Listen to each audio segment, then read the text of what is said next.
Hello, I'm Rabbi Garfinkel, and I welcome you to the Ask My Rabbi show, the interactive video blog that gives you the opportunity to ask me questions about Judaism anonymously and to get life advice from a Jewish perspective. Today's question comes from Lisa in Atlanta. She asks, "My son just told me that he's gay, and I'm devastated. All I wanted was some grandchildren. Whose fault is this? Is there a cure?" Lisa, thanks for turning to the Ask My Rabbi show for an answer to your important question. I can tell that you are in a tremendous amount of pain, and I hope that I will be able to relieve some of that pain, if only a little bit.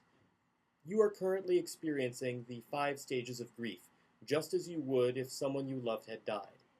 In this case, your son is not dead, but the dream and image you had for his and your own life is.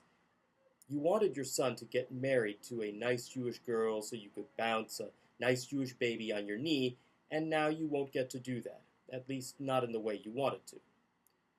The first stage of grief is denial. You want to know if there is a cure for homosexuality. I do not believe that there is a way to turn a homosexual into a heterosexual. It seems to me that the desire for same-sex relationships is inborn. There is a growing amount of scientific evidence that the brains of homosexuals are simply different. You are denying that which is manifestly true, and that's normal in the grief process. There are groups that claim they can reverse homosexuality, and there are people who claim that they have changed, but it is highly debatable whether such treatments are ethical and whether therapy of that kind could ever work in a permanent sense.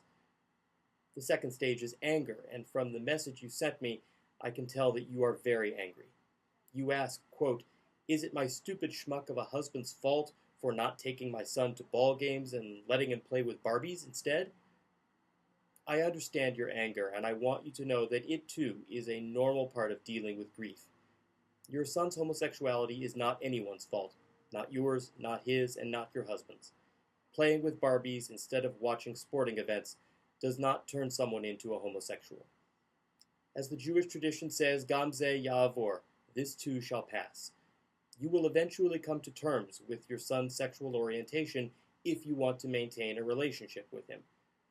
The next phase you may go through is bargaining, either with your son or with God, trying to make a deal that will cause him to change his sexuality. When you realize that there is no deal that can reverse his homosexuality, you will go through the 4th phase of depression. Like the anger you feel now, it is normal and not something to be ashamed of. Finally, and this may take many years, you will come to accept your son and this aspect of his lifestyle. You still won't like it, you still won't approve of it, but you will be able to love your son anyway. May God comfort you in your grief and bring you to a state of peace and acceptance speedily and soon. And that's the end of this episode of the Ask My Rabbi show. I'm Rabbi Eli Garfinkel of Temple Bethel in Somerset, New Jersey. If you would like to ask me a question, please feel free to do so at askmyrabbi.com.